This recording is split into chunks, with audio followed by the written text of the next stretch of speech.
Our next story is a national montage. And with that, I'm just going to roll the video and then we're going to talk about it.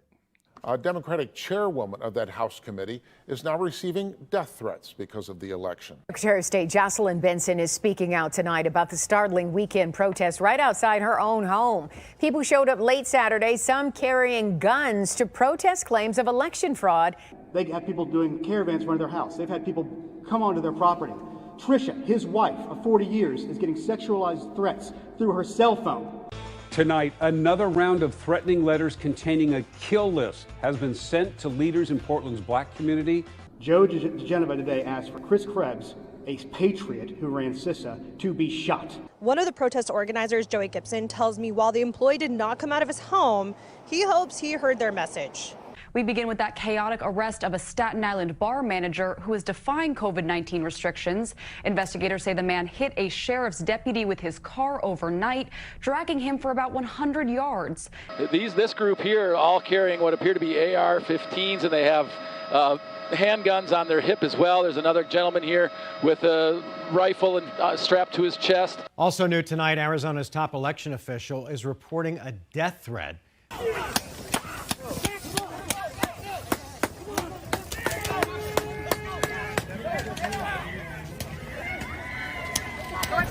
I'm just like, oh my God.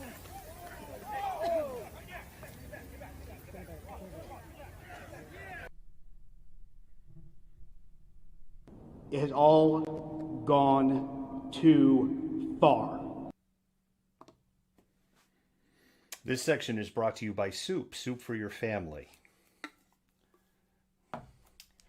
So what we have going on in our country right now, and I've written about this and I'm going to talk about it tonight. If you think about the stages of grief, the stages of grief have 5 distinct stages. There's denial, anger, bargaining, depression, sadness, and acceptance. For those who are Trump supporters, who are firmly believe that the election is being stolen, that believe the dangerous rhetoric that has been spouted by the president and by a shrinking number of his supporters, and his number is shrinking faster at this point than Hitler in the Führer bunker. But for those people, they are still in denial.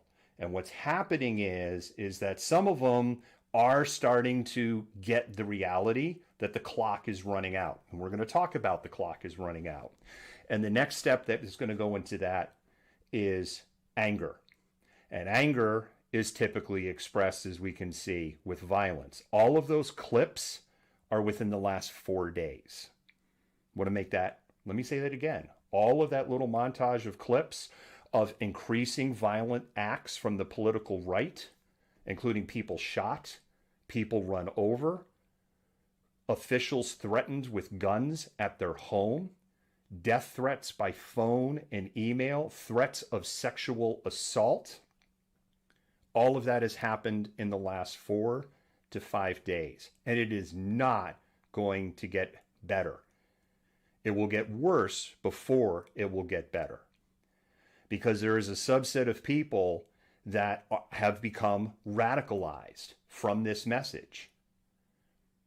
And this is why we're seeing this lashing out. What I found very interesting in the video, that very short clip we had from Olympia that pulls from Daily Kos, which pulls from multiple other streamers, and we ran a very short clip of that, is that the people that are clustered around that car, and everybody's, the ones look like, oh, sorry, and the other one's okay, they're protesters from both sides. That isn't people from the left or right that clustered around that. That's everybody clustered around it in fear with the gun. You see with that guy with the gun, it isn't just Black Bloc protesters running. His own people are running. When that shot got fired, and there's another camera angle that shows that, there is an audible gasp that comes from both sides, and everybody stops. Yeah, it's all fun and games with the pepper spray and the bear mace and the water bottles and poking people with flags. It's all fun and games to bring the guns and pretend you're threatening and macho until somebody actually pulls one of those guns out and makes a really bad decision. And we've seen this happen over and over again. The actions of the Olympia Police Department are deplorable on what happened on that day, and we're going to talk about that in a little bit. But I agree with the Secretary of State from the state of Georgia. It is all going too far. And this could potentially devolve into something very, very ugly that I don't think as a country we really want to go to. But I don't know how we stop the crazy train either.